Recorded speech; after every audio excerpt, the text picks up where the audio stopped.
Hey, what gives? Would you mind explaining why you didn't do the dishes this morning? You've done nothing but slack off today. You didn't even clean the bathtub. Or the toilets. They're covered in dust and smell awful. Ugh, you are so useless. I don't even know why we keep you around here. Oh, hello there, Emily. I wasn't expecting to get a message from you this time of day. I suppose this means you've already gotten home from work then? Stop dodging the issue. Why haven't you done any of your chores? Don't even think about telling me you forgot about them. I'm sorry.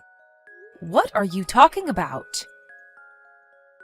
Do I really have to explain it to you again? I go to work. You do not. That means you need to be doing all the housework since you're not pulling any weight in the house. Now get off your lazy rear end and start scrubbing right now. Emily, I just moved in with you two yesterday. Is this really anything to be getting so angry at me about? Excuse me? And besides, I am working. I may not be as busy as I used to be, but I am still working. So I'm out of the house for at least the morning most days. Who do you think you are? Don't talk back to me like that. Emily, we made the rules very clear before we built this duplex together, don't you remember? We agreed that each of us would do our own chores, me in my unit and you two in yours. And our finances are separate as well. When we built the house, we had separate meters for gas, water, and electricity installed. So we can each pay for just what we use on our own. Of course, we're family and will most assuredly be there for each other in difficult times, and anytime you need me to look after Roy for you, I'd be glad to babysit him. Those were the rules that we decided on after a long and open discussion between the three of us. Right? Whatever, I'm tired of this conversation. Hey Mom, sorry to bother you on your lunch break. Do you have a minute? Sure, Isaac, what can I do for you? Did you have anything on your schedule for next weekend? Next weekend? Let me think.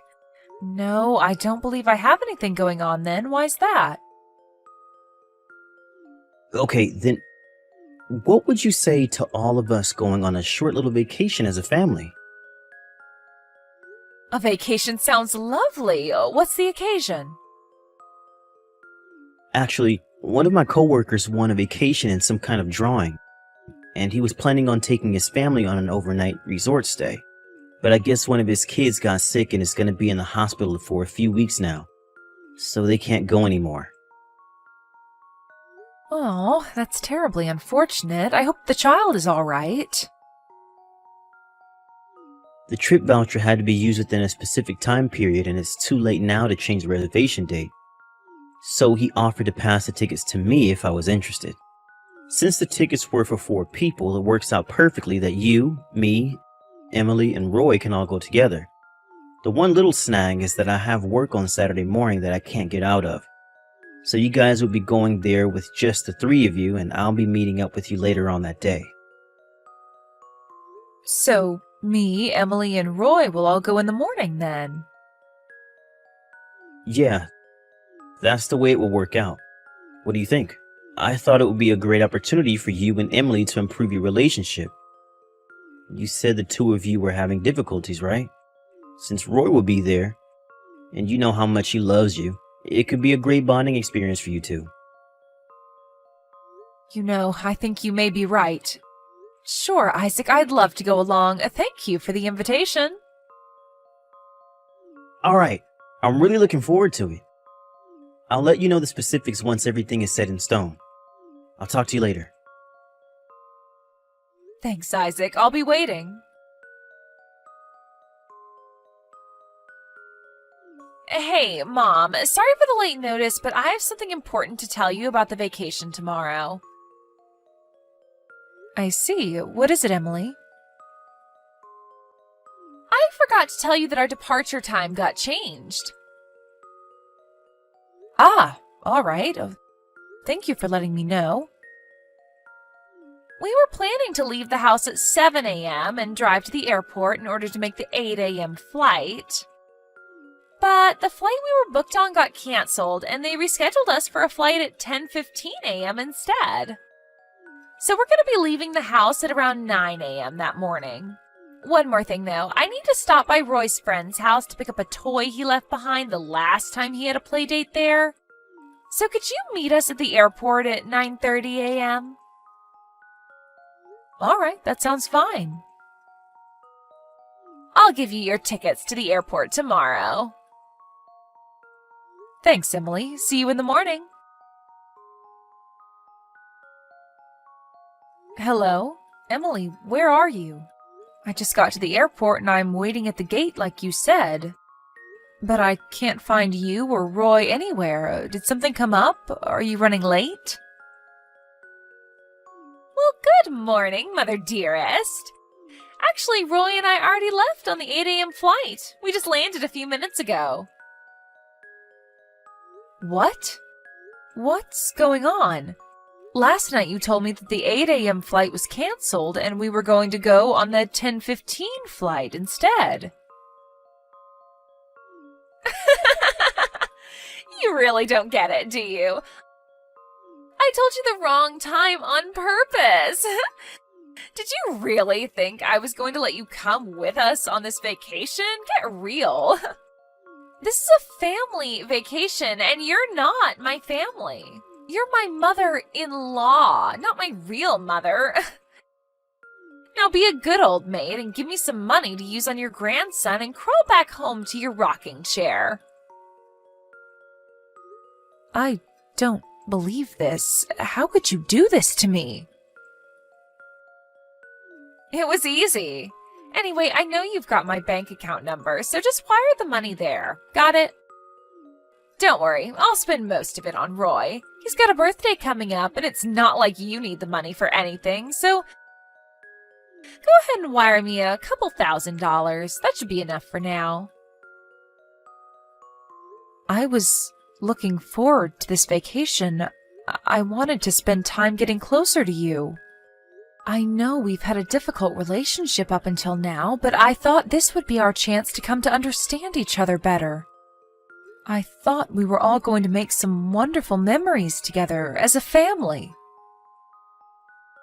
You must have missed it before, so I'll say it again. You're not my family. You're my mother-in-law, not my real mom. This is a family vacation, so only family can come. And I thought you were aware of this, but since you seem so oblivious, I might as well tell you that the only reason I agreed to the duplex was because you got that massive life insurance policy when your husband died. I figured you'd be tossing money at Roy left and right. So, to summarize, I see you as nothing but an ATM for your grandson. You're not invited to this trip. Go back home. The end. So that's how you see me. At first I was going to move in with Isaac's younger brother and his wife, but they ended up having to move because he got transferred at work. I was so happy at first when Isaac offered to build a duplex together with me. I'd be able to live closer to my grandchild and I'd feel more secure than living by myself. Okay, so how about you go live with Isaac's brother then? Actually, that would be perfect. Do you want me to call a mover for you? We can have all your stuff out of the house by the time we get back from our vacation. In any case, I suppose I have no choice but to go back home now. Just so you don't get any ideas, even if you book another flight and show up at our hotel room, I'm kicking you out on the curb. Got it?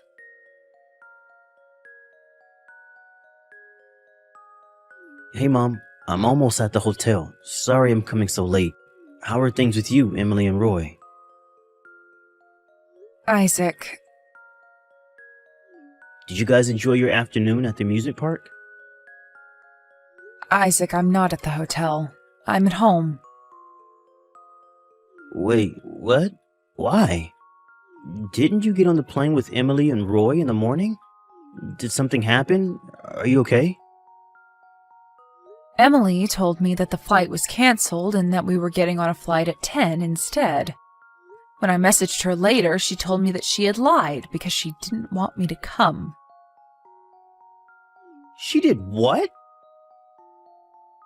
She also told me to wire her some money to use on Roy during the trip, but I'm sorry, I haven't been able to get around to it yet.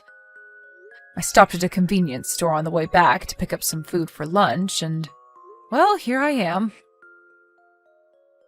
I don't believe this. What on earth is she thinking? From the way you're talking, it at least sounds like you weren't in on it, in any case. Of course I wasn't. I'm gonna have a little talk with Emily about this. Give me some time and I'll take care of it. All right, but whatever you do, be sure that you don't get in any sort of argument in front of Roy, okay? I know. I'll wait until it's nap time. I'll message you later on tonight.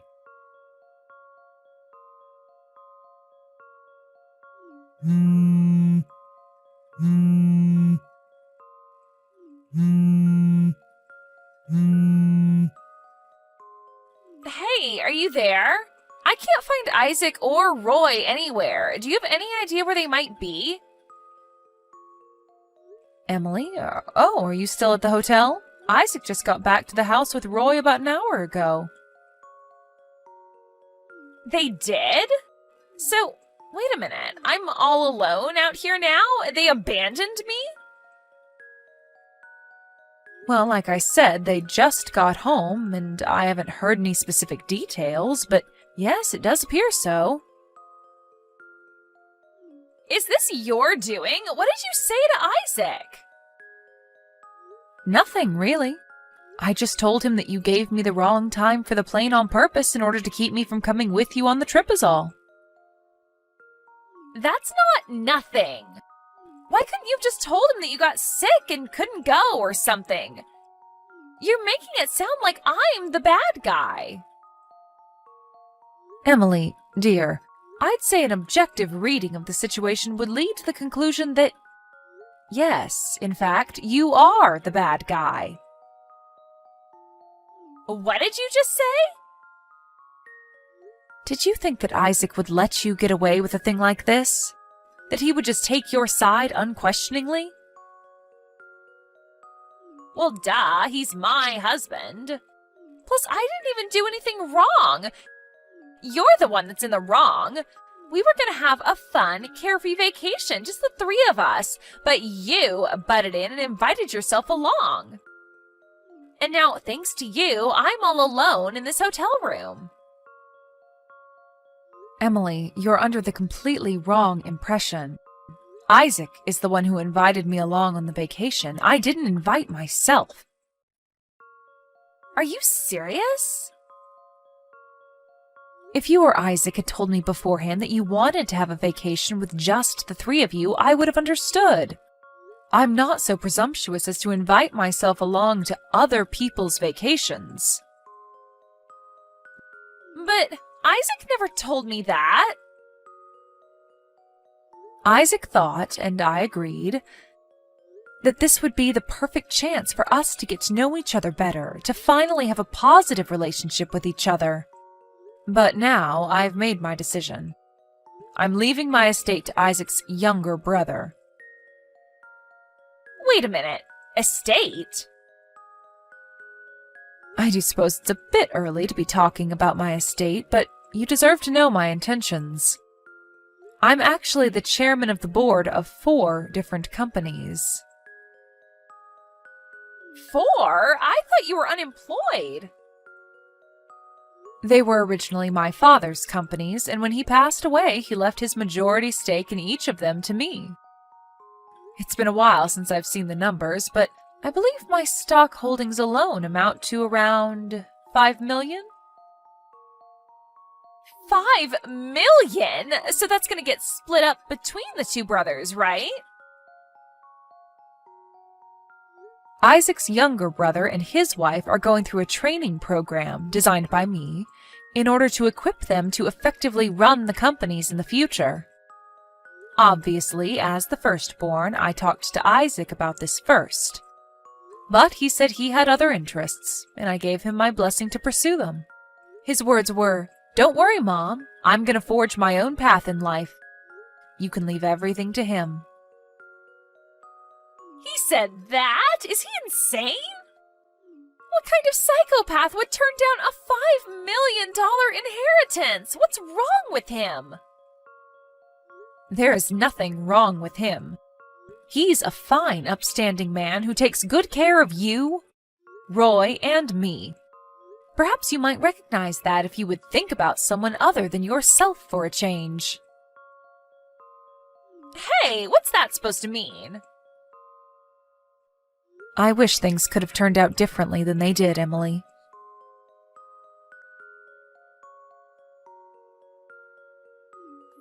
Mom, you have to do something. I don't want to get divorced. What's that?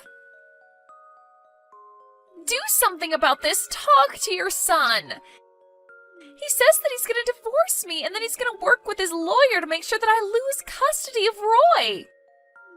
He's going to move into your side of the duplex. You have to talk him out of this. Ah, so that's what was going on. I was curious why I came home from work today to find my guest room full of boxes of Isaac's things all around the bed. Well, now you know why, so hurry up and do something about it.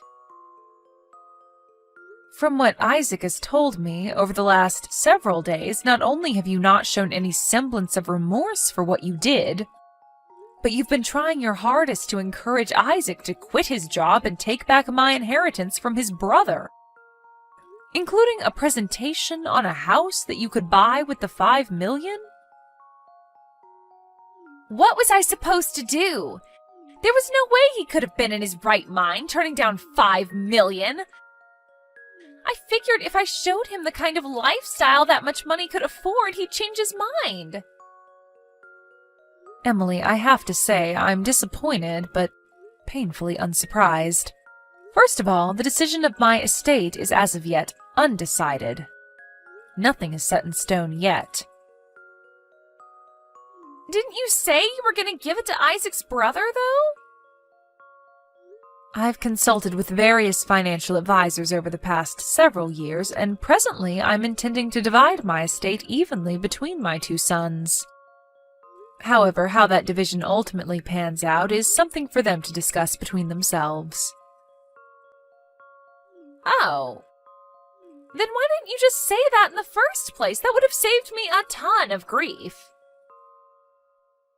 Oh, do you suddenly have a problem with critical information being kept from you?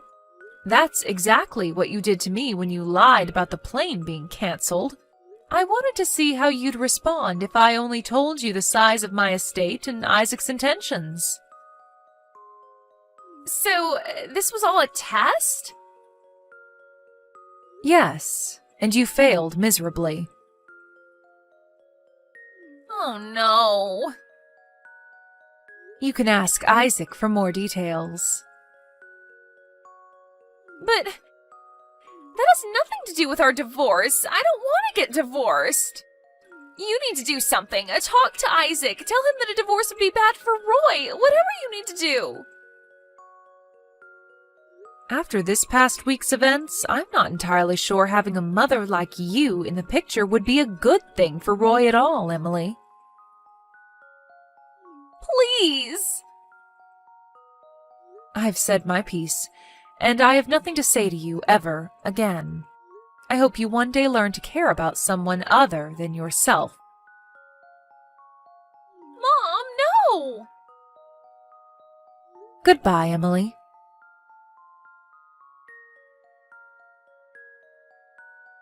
Hey, Isaac, I changed my mind. Sure, let's get divorced. Wow. Okay. So that's that, I guess. Go ahead and sign the divorce papers I sent you and take them to the courthouse whenever you can. Sure thing. I'll head over there right now.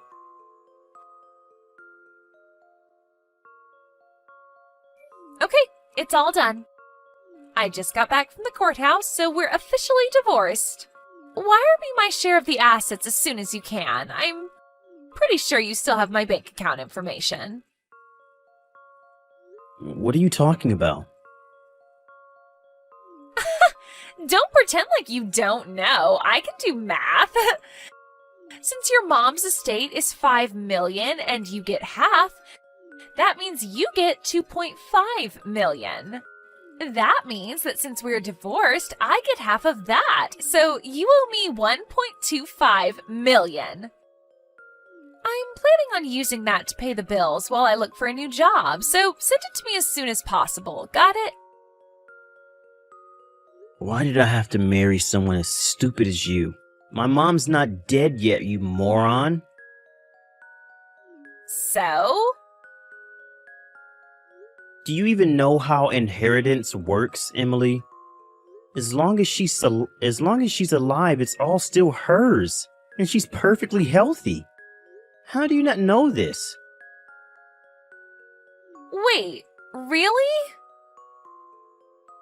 And besides, assets gained through inheritance aren't subject to property division during a divorce. God, you're an idiot. Oh no.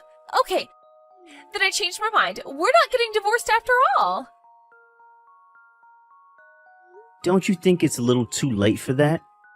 You just said that you had already turned in the divorce papers at the courthouse.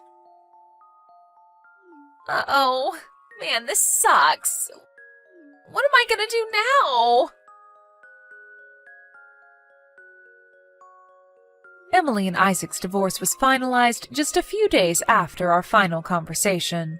After considering Emily's behavior and its potential impact on Roy, the family court sided with Isaac and granted him full custody. It went far more smoothly than I expected, for us at least. Isaac realized in that last message to Emily that she was under an enormous misconception about how the property division would work, which is too bad for her. But thanks to that misconception, she consented to the divorce far quicker than I thought she would. After the divorce, Emily tried to move back in with her parents, but they threw her out. She's now living in a tiny apartment and working the night shift at a local dive bar. Her parents came by our house a few days later to apologize for her behavior. According to them, Emily had worked up quite a bill at the local host club as she was planning on being able to use my estate to pay it off. So it seems like she's going to be working off that debt for some time. I do hope that she learns her lesson and turns her life around, though.